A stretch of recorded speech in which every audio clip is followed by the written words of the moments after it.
다 같이 묵상 기도드리시겠습니다.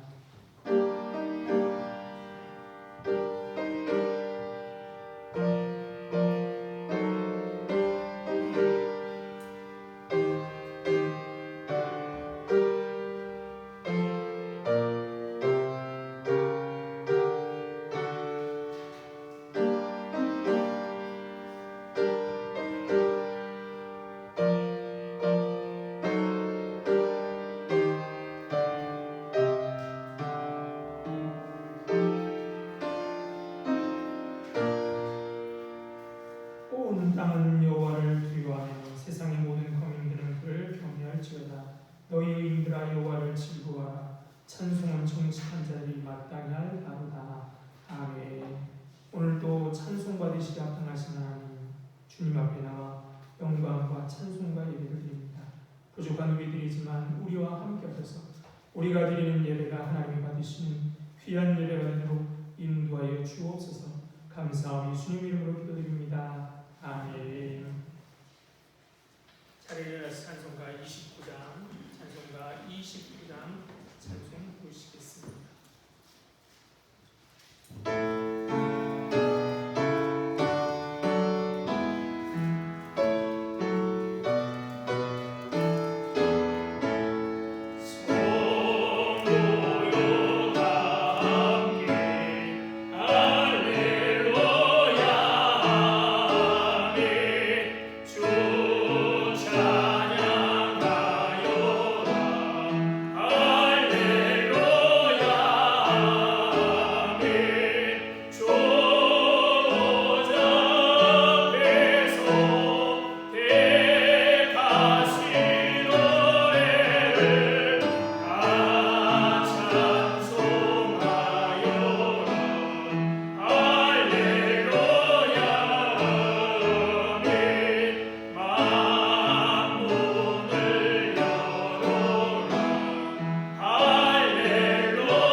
성시교도 가시겠습니다. 교동문 73번입니다. 교동문 73번입니다.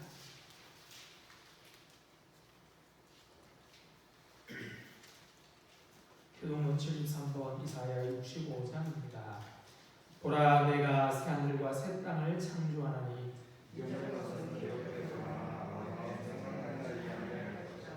너희는 내가 찬송하는 것으로 말미암아 보라 내가 예루살렘을 즐거운 성으로 창조하며 그 백성을 기쁨으로 삼고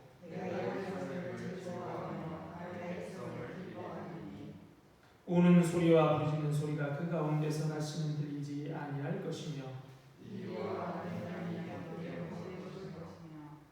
사자가 소처럼 짚을 먹을 것이며 뱀은 흙을 양식으로 삼을 것이나 상함도 없으리라. 여호와께서 말씀하시니라. 아멘. 다같이 사도신경 하시고 신앙 고백하시겠습니다.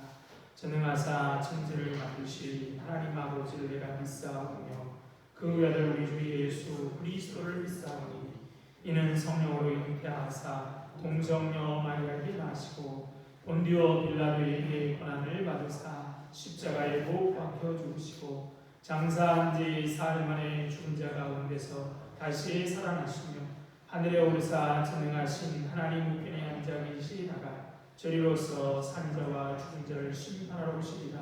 성령을 믿사오며 거룩한 공예와 성도가 서로 교통하는 것과 죄를 사하여 주시는 것과 몸이 다시 사는 것과 영원히 사는 것을 믿사옵나이다. 아멘. 자리에 앉으셔서 찬송가 426장 찬송 부르시겠습니다.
하나님 많으신 하나님, 하나님께 예배하게 하시고 우리를 이 자리에 모이게 하시니 참 감사를 드립니다.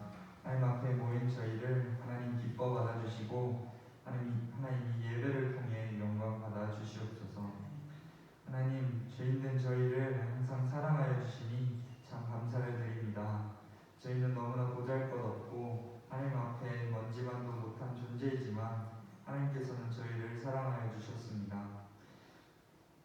하나님의 아들 예수님이 죽기까지 저희를 죄에서 구원하시고 하나님 앞에 나올 수 있게 하신 그 은혜를 참 감사드립니다. 저희는 너무나 더러우나 하나님께서 한 명이라도 더 구원시키고자 하시는 그 뜻을 저희도 알고 있사오니 하나님의 사랑을 전하는 저희가 되게 하여 주시옵소서. 하나님, 또 기도하는 것은 코로나로 인해 많이 약해진 세상을 하나님 돌보아 주시옵소서. 이제는 어느 정도 적응하고 살아가는 모습이지만 하나님, 아직도 이 상황으로 인해 고통받는 약자들이 있습니다.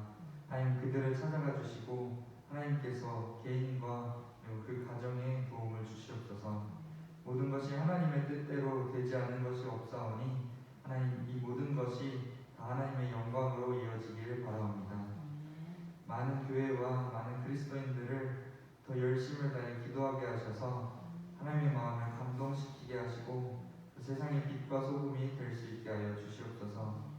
하나님을 의지하는 자들이 하나님께 구하오니 하나님, 이 목소리들을 외면하지 마시고 하나하나 꼼꼼히 들어주셔서 기도하는 모든 것을 하나님 허락하여 주시옵소서.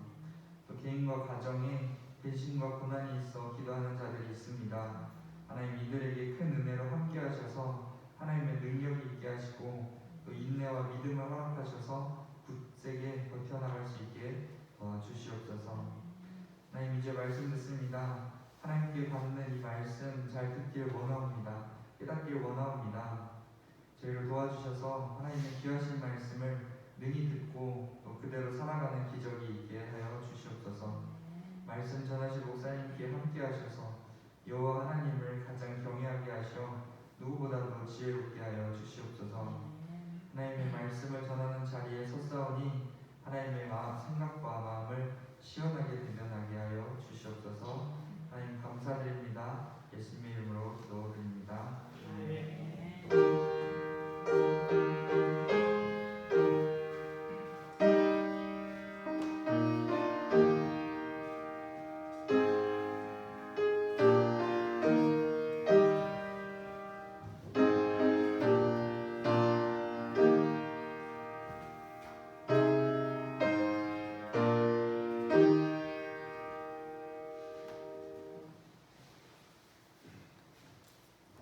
하나님 말씀 보시겠습니다. 하나님 말씀은 마가복음 7장 14절로 23절의 말씀입니다.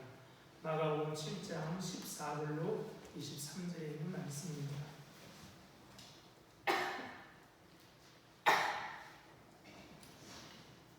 자신을 알고 제가 읽겠습니다. 마가복음 7장 14절 23절입니다. 무리를 다시 불러 이르시되 너희는 다 내 말을 듣고 깨달으라. 무엇이든지 밖에서 사람에게로 들어가는 것이 능히 사람을 더럽게 하지 못하되 사람 안에서 나오는 것이 사람을 더럽게 하는 것이니라 하시고 무리를 떠나 집으로 들어가시니 제 아들이 그 비유를 묻자온대 예수께서 이르시되 너희도 이렇게 깨달음이 없느냐. 무엇이든지 밖에서 들어가는 것이 능히 사람을 더럽게 하지 못함을 알지 못하느냐. 이는 마음으로 들어가지 아니하고 배로 들어가 귀로 나감이라. 이러므로 모든 음식물을 깨끗하다 하시니라. 또 이르시되 사람에게서 나오는 그것이 사람을 더럽게 하느니라. 속에서 곧 사람의 마음에서 나오는 것은 악한 생각 곧 음란과 도둑질과 살인과 간음과 탐욕과 독과 속임과 음탕과 질투와 비방과 교만과 우매함이니 이 모든 악한 것이 다 속에서 나와서 사람을 더럽게 하느니라. 아멘. 주님의 은혜와 평강이 우리와 함께 하시기를 바랍니다. 이번 주 돌아오는 금요일은 6.25 전쟁이 발발한 지 71년이 되는 날입니다. 하지만 전쟁은 아직도 끝나지 않았습니다. 여전히 우리는 지금 휴전 중일 뿐입니다. 전쟁으로 인하여 가족과 재산을 잃은 이들의 가슴에 흐르는 피는 마르지 않고 전쟁의 참상을 직접 겪어야 했던 이들의 참혹한 기억도 지워지지 않았습니다. 교류와 소통의 길을 열기 위해 안간힘을 다하고 있지만 그 길에는 장애물이 많습니다. 서로에 대한 불신과 적대감은 여전히 여전하고 국제적인 충돌도 끊이지 않고 있습니다. 유사일에 전쟁이 없었던 시기는 없었습니다. 세상이 제공한 죄와는 한정되어 있고 인간의 욕망은 무한하기에 늘 경쟁 관계에 놓이기 마련입니다. 경쟁은 갈등을 낳고 갈등은 전쟁으로 비화되곤 합니다. 공격성은 누구에게나 있습니다. 하지만 인간의 인간됨은 자기 속에 있는 공격성을 누그러뜨리면서 다른 이들과 평화롭게 공존하기 위해 협동하고 양보하는 데 있다고 할 수 있습니다. 성경은 끊임없이 약자에 대한 배려를 가르칩니다. 또 고아와 과부와 나그네를 잘 돌보는 것이 경건이라고 말씀합니다. 선지자들은 사회의 정의가 무너진 세상에서 겪는 약자들의 고통을 보며 분노합니다. 약한 이들을 멸시하는 것은 그를 지으신 하나님을 멸시하는 거라고 가르칩니다. 예수님은 배고픈 사람, 목마른 사람, 헐벗은 사람, 감옥에 갇힌 사람, 병든 사람, 나그네로 살아가는 사람들과 당신을 동일시하셨습니다. 사회의 정의야말로 평화의 길임을 성경은 일관되게 말씀하고 있습니다. 전쟁의 위협이 시시각각 다가오던 시기에 선지자 이사야와 미가는 칼을 쳐서 보수를 만들고 창을 쳐서 낫을 만드는 꿈을 꾸었습니다. 시편의 시인은 인애와 진리가 같이 만나고 의와 합평이 서로 입맞추는 세상, 진실이 땅에서 쏟아나고 은은 하늘에서 보고 보는 세상을 꿈꿨습니다. 평화로운 세상의 꿈은 우리들만의 꿈이 아니라 하나님의 꿈이기도 합니다. 그런데 내가 화평을 미워하는 자들과 함께 오래 거주하였다. 나는 화평을 원할지라도 내가 말할 때 그들은 싸우려 하는도다 라는 시인의 한탄처럼 평화를 미워하고 분단 체제를 즐기는 이들이 많습니다. 자기 이익을 위해서 말입니다. 북쪽에서는 이것을 이용하여 상대의 세습을 했고 남쪽에서는 분단을 빌미로 한 기득권층이 형성되었습니다.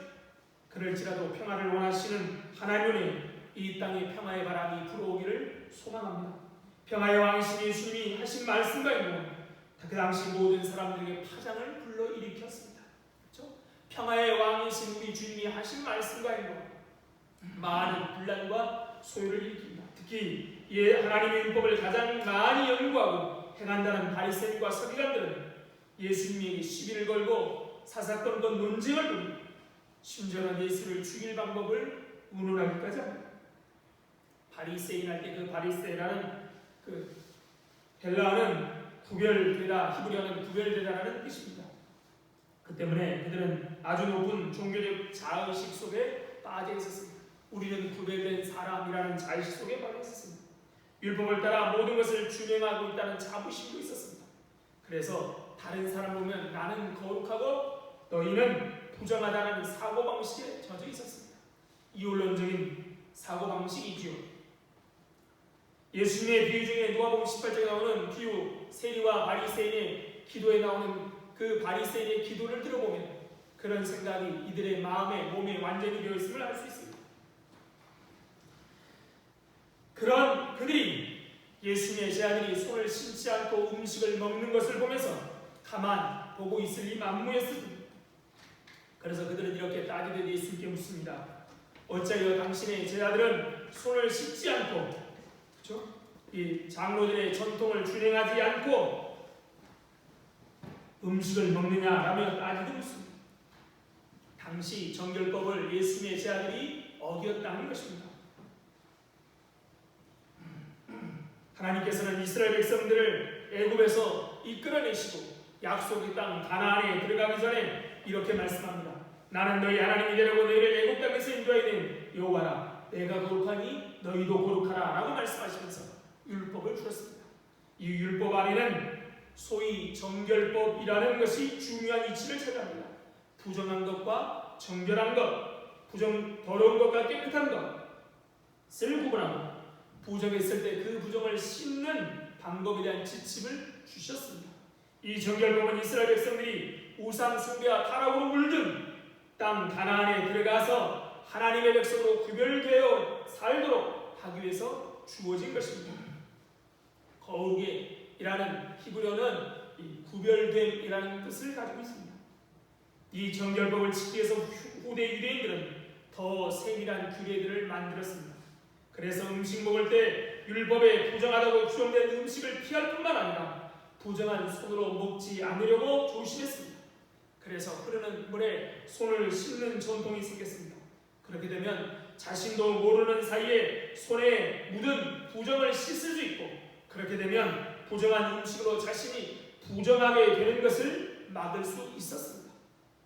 이게 그들의 가르침이었죠. 그런데 그 정결법을 예수님의 제자들이 어겼다는 겁니다. 자들이 정결법을 어겼다는 그들에게 우리가 지난주 살펴봤다시피 예수님은 오히려 그들을 외식하는 자라고 비판하십니다. 또한 입술로만 하나님을 공경하면서 마음으로는 하나님을 거절하고 있지 않느냐라고 반문하십니다.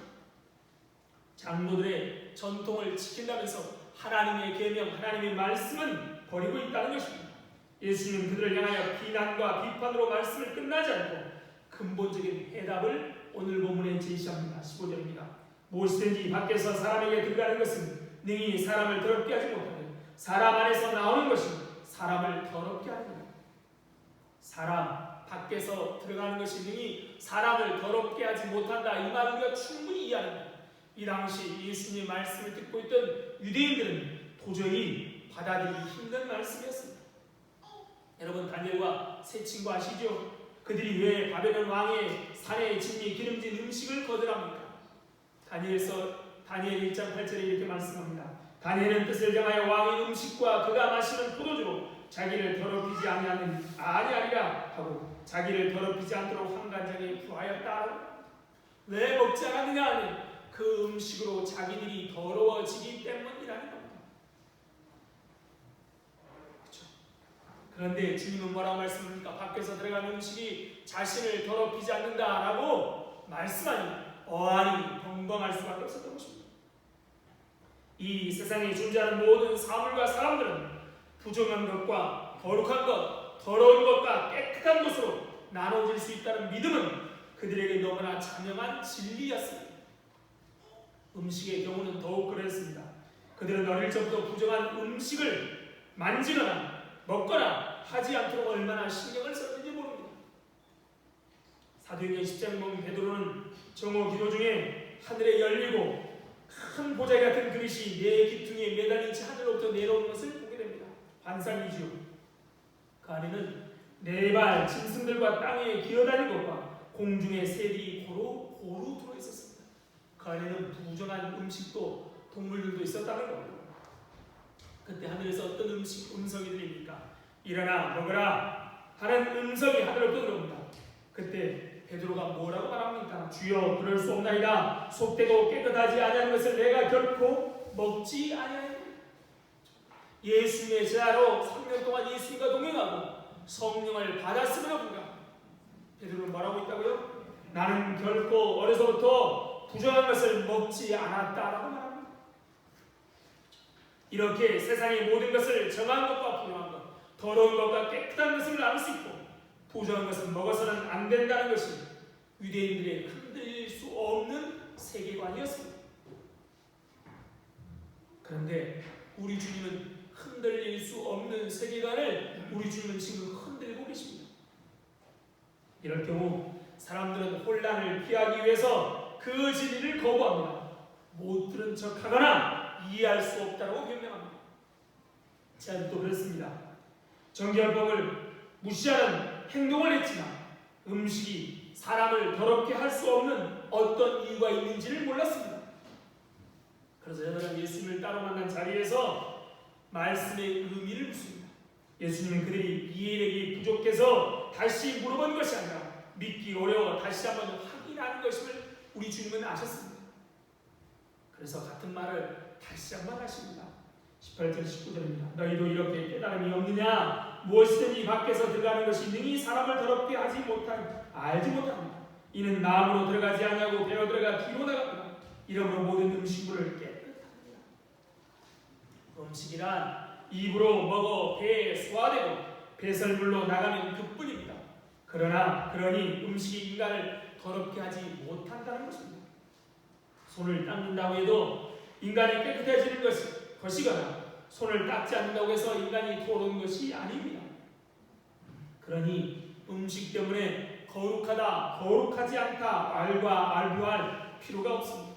더욱이 음식은 하나님께서 인간의 생명을 위해 선물로 주신 것입니다. 그러므로 모든 음식물은 깨끗하고 소중합니다. 하나님은 모든 하늘과 땅에 있는 모든 만물을 지으시고 보기에 좋으셨습니다. 그러므로 우리가 먹는 음식이 깨끗한 것이죠. 그래서 사도 바울은 이렇게 말씀합니다. 디모데전서 4장에 이렇게 말합니다. 자기 양심이 화인을 맞아서 외식함으로 거짓말은 자들이라 혼인을 금하고 없던 음식을 먹지 말라 할까. 이들은 어떤 사람이라고요? 양심의 화인을 맞아 외식함으로 거짓말하는 자들이 혼인을 금하고 어떤 음식은 먹지 말라라고 한다는 겁니다. 그러나 음식물은 하나님이 지으신 바니 믿는 자들과 진리를 아는 자들이 감사함으로 받을 것입니다. 하나님께서 지으신 모든 것이 선하시니 감사함으로 받으면 버릴 것이 없습니다. 모든 음식이 깨끗하다는 주님의 말씀처럼 바울도 뭐라고 합니까? 감사함으로 받으면 버릴 것이 없다라고 분명히 말씀합니다. 그러면 이런 의문이 생깁니다. 하나님은 부정한 것과 정결한 것을 구분하고 부정했을 때 그 부정한 것을 씻는 것에 대한 지침을 왜 주셨냐는 것이죠. 분명히 레위기에 보면 부정한 동물, 정한 동물이 있습니다. 소는 정한데 깨끗한데요, 돼지는 부정합니다. 왜 그런 말씀을 하셨냐는 의문이 생깁니다. 그것은 이스라엘 백성들이 우상 숭배와 타락으로 오염되어 있던 땅 가나안에 들어가 하나님의 백성으로 구별된 삶을 살도록 하시기 위해서 주신 것입니다. 예를 들면 이런 겁니다. 여러분 어릴 적 부모들이 뭐라고 말합니까? 나쁜 것, 좋은 것을 구분하여 가르칩니다. 거짓말하는 것은 나쁜 것이고 싸움하는 것은 나쁜 것이고 단 것은 나쁜 것이고 저 사람들은 나쁜 사람이고 저 나라는 나쁜 나라다. 어린아이가 분별력과 판단력이 형성되기 때문에 이런 위험한 것에 노출되지 않도록 하기 위해서 그렇게 하는 겁니다. 그 아이가 나중에 알게 될 것입니다. 이 세상에는 100% 나쁜 사람도 100% 나쁜 것도 100% 나쁜 나라도 없다는 것을 압니다. 나중에 그것을 안다고 해서 부모가 나를 속였다거나 나는 부모에게 속았다라고 생각하지 않습니다. 왜 그렇습니까? 그렇게 가르친 이유를 알기 때문입니다. 하나님께서 이스라엘 백성들에게 부정한 것과 거룩한 것, 더러운 것과 깨끗한 것을 구분하시고 부정한 것들을 철저히 경계하도록 가르친 이유가 여기 있습니다. 가나안 땅 앞에 두고 있는 이스라엘 백성들이 당시로는 영적인 어린아이와 같아서 그렇죠? 사탄 자체가 악한 것은 아니지만 그것을 다룰 수 있는 능력이 생기기 전까지는 어때요? 그것을 나쁜 것이라고 가르친 것과 같은 이유입니다. 가나안 족속들과 함께 살면서 이런 것들을 경계하지 않으면 그들은 하나님의 백성으로 살아가기는커녕 몇 년도 못해서 얼마 가지도 못해서 가나안 백성들의 타락한 문화로 인해 썩어버릴 것이 뻔하기 때문이었습니다. 돼지고기가 본질적으로 부정한 것이 아닙니다. 개나 장아나 불이나 주구미가 창조될부터 부정하게 창조된 것이 아닙니다. 하나님께서는 이 모든 것을 창조하시고 보기에 좋으셨습니다. 온 우주에 하나님께서 창조하지 않으신 것이 없고 하나님이 창조하신 것 중에 본질적으로 악하거나 부정한 것은 없습니다. 다만 가나안 땅에서 그런 것들을 탐하다 보면 가나안 족속들의 우상 숭배와 그들의 타락한 생활 습관에 빠질 위험이 있었던 것이죠. 문제는 그들의 가치관이요 우상 숭배와 타락한 삶이었습니다. 돼지고기가 문제가 아니라요 그들의 가치관이 문제였던 것이죠. 그것에 빠지지 않게 하려면 그것과 연결된 고리를 처음부터 끊는 것이 나았던 것입니다. 일제시대에 이 기독교는 술, 담배 이것을 금했습니다. 술이나 담배 한다고 천국에 못 가는 것이 아니죠. 왜 우리 기독교는 이것을 금했습니까? 술과 담배가 죄와 죄로 달려가는 지름길이 그것을 끊었던 것입니다. 마찬가지인 것이죠. 그것에 빠지지 않도록 연결고리를 끊어야 했습니다. 하나님께서 거룩함과 부정한 것을 구분하신 것은 그들이 영적으로 성숙해지도록 돕는 데 목적이 있으셨습니다. 모세의 율법을 계시하며 주신 말씀을 들어보시기 바랍니다. 세계가 다 내게 속하였나니 너희가 내 말을 잘 듣고 내 언약을 지키면 너희는 모든 민족 중에 내 소리가 되겠고 너희가 내게 대하여 제사한 나라가 되면 거룩한 백성이 되고 이것이 하나님의 뜻입니다. 마치 어린아이가 부모님이 조심하라고 가르친 것을 조심하면서 잘 성숙하면 나중에는 그런 것들이 아무 문제가 되지 않습니다. 그렇죠? 이렇게 성의로 자라게 되죠. 혹은 새 신자가 자신의 신앙의 해가 될 만한 것을 경계하고 삼가하면서 영적인 성수로 자라가는 것처럼 이스라엘 백성들이 죄악으로 오염돼 가나안 땅에 들어가서 영적으로 자라가도록 하나님은 배려하신 것입니다. 그래서 율법을 주었습니다. 그래서 바울 사도는 갈라디아에서 율법을 뭐라고 말합니까? 초등교사라고 말합니다. 우리의 개혁 한글은 몽학선생이라고 말을 표현했지요. 율법을 통해 더 성숙하고 성장하여 더욱 온전한 교사가 필요하도록 자라가라는 율법 안에 매여 있는 것이 아니라요 율법을 통하여 더 온전한 사람으로 성숙해지도록 배려하는 것입니다. 그런데 이스라엘 사람들은 그것이 싫었습니다. 그들에게도 타락한 본성이 그대로 있었기에 죄와 안전이 담을 쌓고 살기 싫었습니다. 그렇다고 해서 하나님을 완전히 등지고 살 담력도 없었습니다. 그래서 그 중간 지점에 타협점을 찾은 것입니다. 그게 바로 율법주의입니다. 하나님께서 주신 율법을 글자 그대로 해석하고 율법의 문자적 요구를 만족시키는 것이 율법주의입니다. 이렇게 함으로 하나님의 법망은 피해갈 수 있고, 그렇죠? 자기 마음대로 살 수 있고, 그래서 하나님께 변명할 수 있다라고 생각했던 것이죠. 율법주의는 거룩한 것과 부정한 것을 구분하고 있는 율법의 자부를 그대로 지키고 또한 그것을 철칙으로 만들어버렸습니다. 돼지고기가 본질적으로 부정하고 장어가 창조될 때부터 부정한 생물로 창조된 것처럼 왜곡하였습니다. 그래서 돼지고기나 장어를 안 먹고 살아가는 것이 거룩한 백성이 되라는 부르심을 따르는 것보다 훨씬 더 쉬웠던 것이죠. 그래서 그렇게 하는 겁니다. 오늘날도 마찬가지죠. 주일만 거룩하게 지키는 것이 일주일 동안 7일 동안 하나님 앞에 거룩하게 지키는 것보다 쉽기 때문에 주일날 예배 드리면 끝인 것처럼 하는 것 또한 이 율법주의와 똑같은 것입니다. 하지만 율법주의적인 사고방식을 가지고 사는 사람들에게조차 그런 음식, 특별히 안식일만 주일만 지키는 것이 그리 쉬운 일이 아닙니다. 그래서 위선과 허위에 빠지기 쉬운 것입니다. 우리 지금 모슬렘인들이 가끔 이 라마단을 1년에 한 번씩 하는데요. 그래서 부정한 것 음식을 먹지 않을 뿐만 아니라 라마단 기간에는 어떻게 합니까? 안 먹지 않습니까? 그런데 어떻게 잘 돌려놓습니까? 낮에만 해가 뜰 때만 안 먹으면 되는 겁니다. 그래서 밤에 다 먹고 낮에 안 먹는 것이죠. 이게 사람들의 이 마음이에요. 하나님의 말씀대로 살지 않을 수도 없고 하나님의 말씀이 주어졌기에 그렇다고 자기 몸에 밴 죄악된 습성을 버리기도 어려운 겁니다. 그래서 나온 게 율법주의예요. 눈에 보이는 것 문자에만 얽매여 사는 것. 하나님이 진짜 원하는 것, 우리가 하나님의 거룩한 백성이 되도록 하나님이 우리에게 주신 율법인데 하나님의 거룩한 백성으로 살지 못하고 그저 율법에 있는 문자 자구만을 따라 사는 겁니다. 중요한 게 무엇입니까? 우리는 먹든지 마시든지 무엇을 하든지 다 하나님의 영광을 위해 하는 것이죠. 무엇을 위해 먹느냐가 더욱 중요합니다. 무엇을 먹고 무엇을 먹지 않느냐보다 중요한 것, 무엇을 위해 먹느냐는 겁니다. 손을 씻었느냐가 중요하지 않다는 것입니다. 음식이란 입을 통해 배로 들어가 소화되어 배에서 물러 나오면 그뿐입니다. 그것이 인간을 깨끗하게 하거나 인간을 더럽게 하지 못합니다.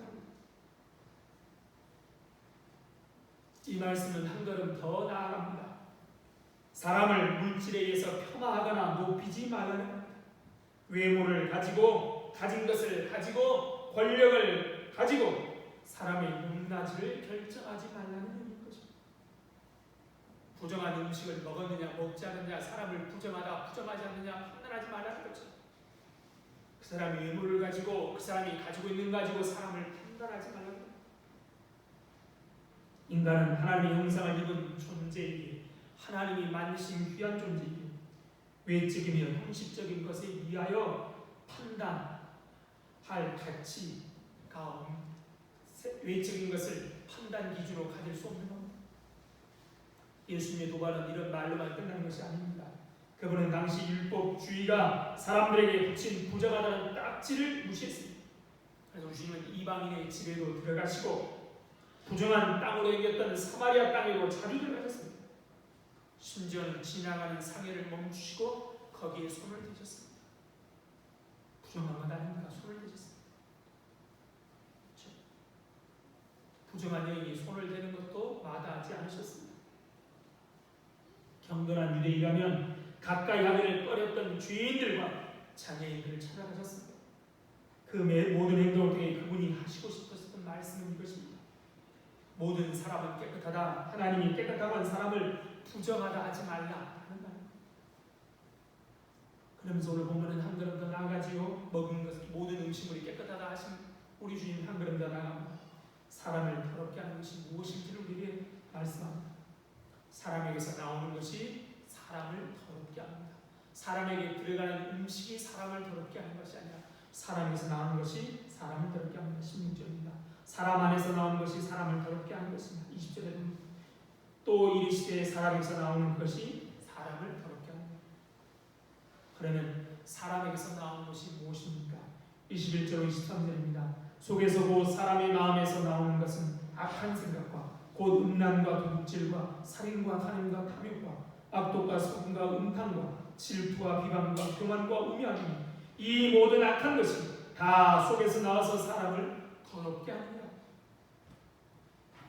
사람 안에서 나오는 것이 사람을 더럽게 하는데요. 사람 안에서 나와서 사람을 더럽게 하는 것이 무엇입니까? 악한 생각이라고 말씀하십니다. 이 악한 생각은 밖으로 여러 가지로 표출됩니다. 음란, 도둑질, 살인, 간음, 탐욕, 악독, 속임, 음탕, 질투와 비방과 교만과 우매함 이런 것들이죠. 이런 모든 것들이 속에서 나와서 사람 속에 나와서 다른 사람에게 나쁜 영향을 미치기도 합니다. 그러므로 이런 것들이 사람을 더럽게 합니다. 따라서 악한 생각이 표출되는 이런 행위나 태도를 표출하는 사람이 악이 무엇보다도 이런 행위는 그런 행동을 당하는 사람이 아니라 그런 행동을 하는 사람을 부정하게 만드는 겁니다. 우리가 욕하고 우리가 미워하면 우리가 욕하는 사람이 부정하게 되는 것이 아니라 우리가 부정하게 됩니다. 그런데 이 악한 생각은 어디서 나옵니까? 21절 다시 볼까요?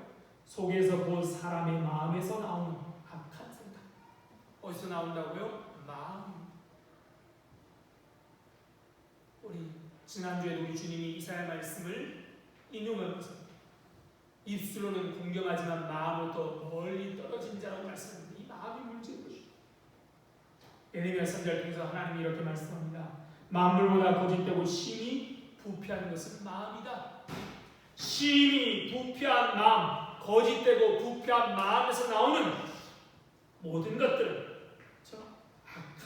악한 것뿐입니다. 악마가 악을 심는 것이 아니라 악마는 단지 우리 속 마음 속에 있는 악을 건드릴 뿐입니다. 우리 마음이 악인 것입니다. 마음 가운데 씨앗을 뿌린 것은 우리 안에 있는 것이 밖으로 나옵니다. 원래 마음이 부패하니 거짓되니 거기서 나오는 것은 악한 생각, 곧 음란과 도둑질과 살인과 간음과 탐욕과 악독과 속임과 음탕과 질투와 비방과 우매함 이런 것들인 것입니다. 우리 마음에 이런 것들이 가득 찼으니 나오는 것 또한 이것밖에 없는 겁니다. 안에 있는 것이 밖으로 나옵니다. 원래 마음이 거짓되고 부패하니 나오는 것이 이럴 수밖에 없는 것입니다. 그럼 우리는 어떻게 될까요? 어떻게 우리는 거룩한 깨끗한 사람이 될까요? 그것은 우리 안에 이런 것이 아니라 다른 것을 채워야지요. 그런데 악한 생각에서 나오는 이런 것들을 갈라디아서는 뭐라고 말하냐? 육체의 일이라고 말합니다. 우리 마음은 원래 육체가 지배하고 있습니다. 우리는 죄인으로 태어나 죄를 짓고 죄를 따르며 죄를 쫓아 살아갑니다. 육체를 따라 사는 것이 익숙한 우리들입니다. 그러므로 이 육체의 욕심을 이겨야 더러움에서 부정하면서 불결한 것에서 벗어날 수 있습니다. 그러기 위해서는 갈라디아서 뭐라고 하느냐? 성령을 따라 살아야 한다고 말씀합니다. 갈라디아서 5장 16절에 이렇게 말씀합니다. 내가 이르노니 너희는 성령을 따라 행하라. 그리하면 육체의 욕심을 이루지 아니하리라. 육체의 욕심, 육체의 일을 이길 수 있는 오직 유일한 방법은 돌을 닦거나 공부를 많이 한다고 되는 것이 아닙니다.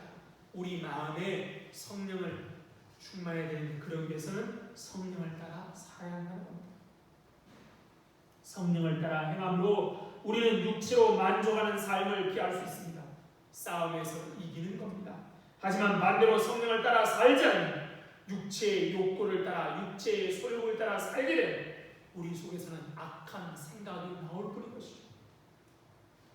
성령을 따라 행하면 성령을 쫓아 살면 성령의 인도하심을 받고 성령이 원하는 사람으로 변화되게 됩니다. 그래서 성령의 열매를 맺어가게 됩니다. 성령을 따라 살 때 성령의 새롭게 하심으로 성령의 열매를 맺습니다. 오직 성령의 열매는 사랑과 희락과 평과 오래 참음과 자비와 양성과 충성과 온유와 절제니 이 같은 것을 금지할 법이 없다. 성령을 따라 살 때 우리 안에 그 악한 생각이 아니라 사랑과 희락과 화평과 오래 참음과 자비와 양성과 충성과 온유와 절제, 이런 것을 금지할 것이 없게 된 겁니다. 그런데 성령을 따라 사는 것이 쉽지 않습니다. 예수 믿은 지 50년이든 80년이든 쉽지 않습니다. 오히려 육체의 욕심이 우리를 유혹합니다. 그리고 우리를 이끌려 합니다. 그러나 우리 그리스도 예수의 사람들, 갈라디아서 5장 24절에 바로 성령 열매를 말하면 바로 다음 절에 뭐라고 말하느냐, 우리는 우리의 육체의 욕심과 죄를 따르는 마음을 십자가에 못 박았다라고 합니다. 육체와 함께, 그리스도 예수의 사람들은 육체와 함께 정욕과 탐심을 십자가에 못 박았다라고 합니다. 우리는 이미 육체 정욕과 탐심을 십자가에 못 박은 사람입니다. 하나 더 말씀드릴까요? 우리는 또 어떤 사람입니까? 예수를 믿는 사람, 성령이 거하는 성전. 우리는 성령이 거하는 성전입니다. 그러므로 성령을 따라 사는 것이 쉽지 않고 우리 마음에 언제나 육의 소리가, 육의 욕심이 우리를 유혹하지만 우리는 성령을 따라 살 수 있는 사람들입니다. 어렵지만 악한 생각대로 살 수 있는, 살아야만 하는 사람들이 아니라 성령을 따라 살아야 하는 사람들이고 성령을 따라 살 수 있는 사람. 그러기에 악한 생각으로 육체의 일을 따르지 말고 성령을 따라 삶으로 거룩한 삶을 사신 복된 성도들 다 되시기를 바랍니다. 참 좋으신 하나님, 은혜와 사랑을 감사합니다. 우리를 만드셨을 뿐 아니라 우리 안에 성령을 주셔서 성령을 따라 하나님의 백성답게 거룩한 사람, 깨끗한 사람으로 살 수 있는 힘을 주신 하나님 감사합니다. 그런데 여전히 아직도 우리는 육체의 욕심에, 육체의 유혹에 우리의 마음을 뺏기고 악한 생각으로 우리 마음을 가득 채우는 어리석음이 있습니다. 주님 아시죠? 그럴 때마다 하나님 우리에게 성령을 따라 사는 힘을 허락하셔서 깨끗한 사람들, 하나님의 거룩한 사람으로 살아갈 수 있도록 도와주십시오. 아울 하나님, 우리가 사람을 가지고 재단하고 판단하지 않도록 도와주시고 모든 것을 깨끗하게 만드신 하나님, 그러게 사람들을 있는 그대로 받아들이고 사랑하며 살아가는 이런 세상을 만들어 주실 하나님 바랍니다. 이렇게 6.25 아버지 6월은 호국 보훈의 날입니다. 또 특별히 금요일은 한국 전쟁이 발발한 71년이 되는 날입니다.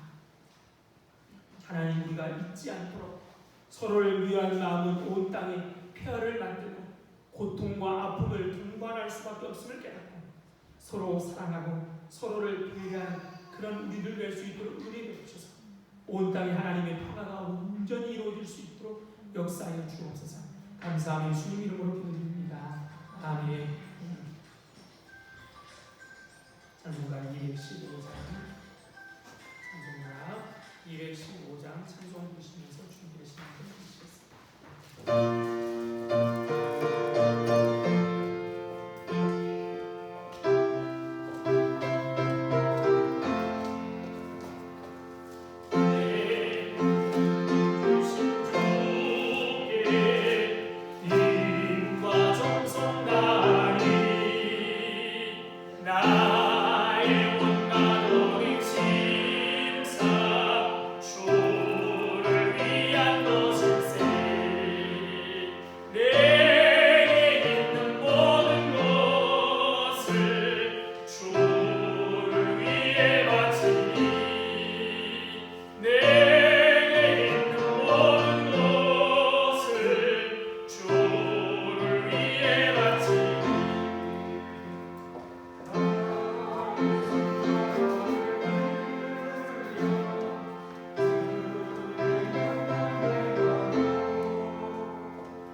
참 좋으신 하나님 감사합니다. 우리에게 하나님을 따르는 귀한 은혜를 주시고 우리의 부족함을 아시기에 성령을 우리 마음에 주셔서 하나님을 따라갈 수 있는 귀한 목을 주신 것 감사하여 주님 앞에 귀한 물질을 드립니다. 하나님, 이 물질과 함께 우리들을 받아주셔서 하늘의 귀하고 아름다운 일에만 사용하여 주옵소서. 물질이 없어서 건강 때문에, 사람이 없어서 사랑하지 못해서, 무엇보다도 믿음이 없어서 하나님의 영광을 가리지 않도록 미리미리 넉넉하게 채우셔서 하나님께 영광을 돌리며 살아갈 수 있도록 은혜 베풀어 주옵소서. 아직도 전쟁이 끝나지 않았습니다. 이렇게 귀한 국방의 의무를 지고 있는 우리 젊은이들 하나님 아시지요. 그들에게 하나님 은혜를 베풀어 주시고 또 나라와 민족을 위해서 짊어지는 짐이 얼마나 기쁘고 좋은 일인지 그걸 잊지 않을 수 있도록 도와주셔서 하나님, 이 땅에 다시는 전쟁이 일어나지 않도록 철통같이 지켜주시옵소서. 감사하며 예수님 이름으로 기도드립니다. 아멘.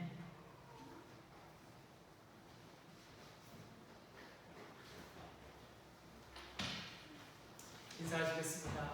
반갑습니다. 사랑합니다. 축복합니다. 행복하십시오.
지금은 생명 되신 우리 주 예수 그리스도의 은혜와 하나님 아버지의 다함 없으신 사랑과 성령님의 교통하심이 오늘도 사람을 겉으로 판단하지 않고 오직 성령을 따라 살기로 다짐하는 이 자리의 모든 성도들 위에와 그들의 하는 일과 건강과 가정 위에 그리고 우리 공동교회 위에 이제부터 영원토록 함께 있을지어다.